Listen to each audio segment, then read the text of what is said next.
வெண்கல தாழ்பால்களை முறித்து அந்தகாரத்தில் இருக்கிற பொக்கிஷங்களை எல்லாம் உனக்கு கொடுப்பேன். ஆமென். தேவ பிள்ளைகளே, கர்த்தர் உலகத்திலேயே உங்களை நேசிக்கிற தேவன் தான் சொல்றார். எதனா ஒரு ஆபத்துன்னு வந்தா உங்களை விட்டுட்டு போறதுக்கு தான் நிறைய பேர் ஆயத்தமா இருப்பாங்களே தவிர உங்களுக்காக இவ்வளவு பெரிய வார்த்தையை சொல்லுவதற்கு உலகத்துல யாருமே இல்லை. நீங்க யோசிச்சு பாருங்க, நீங்கள் ஆராதிக்கிற தேவன் கொடுக்கிறார் வாக்கு.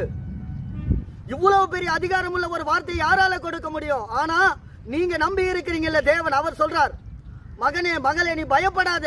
யாக்கோபுக்கு தேவன் சொல்ல, நீ பயப்படாத, இரும்பு கதவுகளை உடைப்பேன்.